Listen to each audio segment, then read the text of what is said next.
Assalamualaikum warahmatullahi wabarakatuh.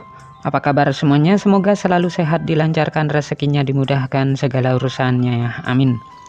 Nah, di video kali ini saya akan berbagi informasi yaitu terkait jadwal pencairan bantuan PKH tahap 2 maupun BPNT tahap 2 tahun 2025. Kapan PKH dan BPNT mulai dicairkan kembali? Jadi simak jadwal dan tahapan-tahapan pencairannya ya. Maka dari itu simak terus videonya sampai selesai agar supaya tidak ketinggalan informasinya. Nah, program Keluarga Harapan atau PKH merupakan salah satu program unggulan pemerintah Indonesia yang bertujuan untuk mengurangi angka kemiskinan melalui bantuan sosial. Nah, untuk pencairan tahap pertama ini berlangsung sejak bulan Februari dan berlanjut hingga bulan Maret tahun 2025. Karena masih banyak para KPM yang belum cair bantuannya. Hal ini tentu memberikan harapan bagi banyak keluarga penerima manfaat KPM ya, yang menantikan bantuan ini untuk memenuhi kebutuhan sehari-hari. Pencairan dana PKH dan BPNT dilakukan secara bertahap. Dana yang telah dicairkan akan masuk ke rekening Kartu Keluarga Sejahtera atau KKS. Adapun KPM PKH BPNT yang dicairkan melalui kantor pos Indonesia. Meskipun demikian, tidak semua KPM menerima dana secara bersamaan ya, karena beda daerah beda jadwal. Dan berikut jadwal pencairan PKH dan BPNT untuk tahap 2. Nah, perlu diketahui bahwasanya pencairan PKH maupun BPNT itu disalurkan dalam 4 tahap sepanjang tahun. Dan berikut ini adalah rincian jadwal pencairan untuk masing-masing tahap ya. Untuk tahap yang pertama itu sudah mulai dicairkan dan hampir merata ya hingga sampai saat ini.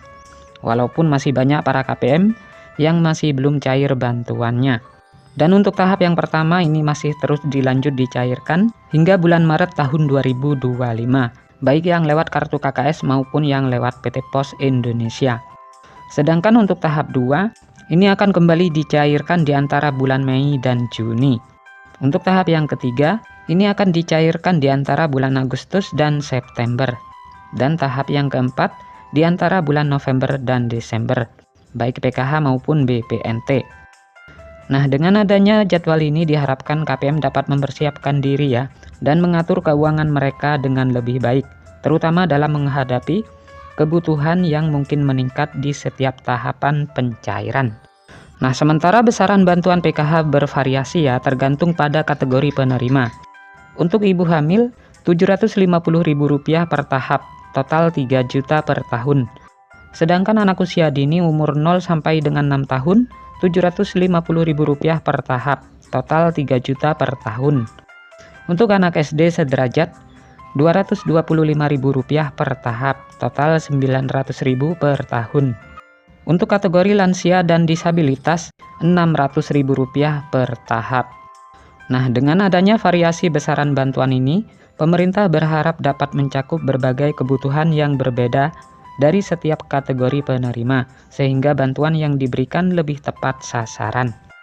Nah, jumlah penerima manfaat PKH tahun 2025, pemerintah menargetkan sebanyak 10 juta KPM sebagai penerima manfaat PKH tahun 2025.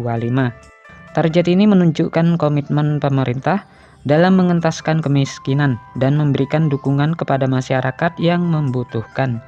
Dengan jumlah penerima yang besar, diharapkan program ini dapat memberikan dampak positif yang signifikan terhadap perekonomian keluarga penerima.